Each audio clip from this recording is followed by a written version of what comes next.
Oui, Donc, moi, concernant, voilà, tout à l'heure, vous avez montré les images. Un chapelet de cortège militaire concernant le Congo. Ce chapelet militaire-là. Mais un grand pays comme le Congo, je ne comprends pas pourquoi le Congo n'arrive pas à mettre fin au règne du mouvement M23. Je n'arrive pas à comprendre ça. Est-ce qu'on a des meilleurs danseurs au Congo, des meilleurs chanteurs, mais pourquoi ils ne sont pas patriotes? Pourquoi l'armée nigérienne, pardon, l'armée congolaise n'est pas républicaine? Pourquoi l'armée congolaise ne peut pas prendre ses responsabilités pour mettre fin au mouvement M23 qui sévit comme ça dans le nord du Congo? C'est pas possible. Peut-être qu'ils sont mal payés, mal équipés, et puis il n'y a pas assez d'ordre dans cette armée. Par exemple, il y a du favoritisme dans les nominations.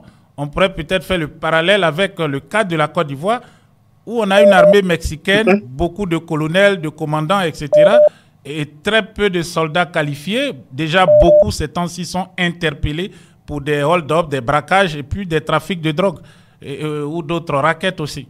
Voilà. Mais pour parler du Congo, bon, peut-être que c'est la raison de leur inefficacité. Ils sont mal équipés, mal entraînés, et ils ne sont pas assez motivés, et puis il n'y a pas une chaîne de commandement qui est efficace. Oui, concernant ce que vous êtes en train de citer, tout est possible.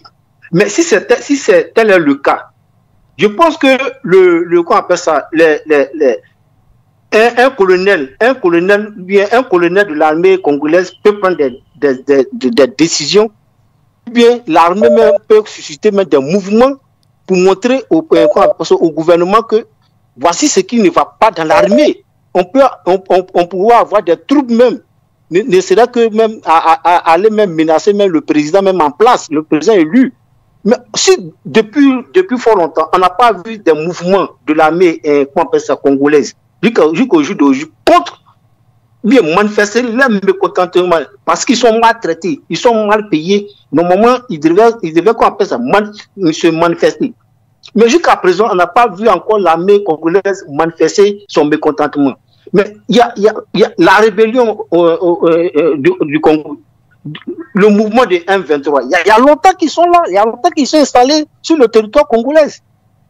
Mais ils ont essayé de déloger le mouvement, mais ils n'ont pas pu. Ils ont replié.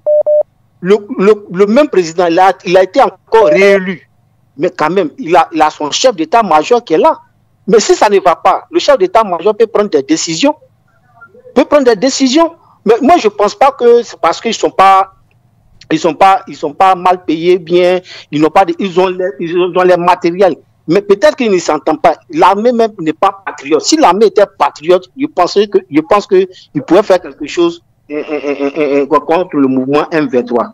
Et quand les images que vous avez montrées, une colonne de chapelets de pick-up abandonnée par l'armée, mais c'est inconcevable, c'est pitoyable, c'est pas possible. Un petit pays comme le Rwanda. Et puis la grande, je ne sais pas comment que j'ai mal, mais je ne sais pas quel mot même employer encore. Ils n'arrivent même pas à faire face à la rébellion depuis des années. Moi, ça me fait mal. Vraiment, je vous dis merci. Merci.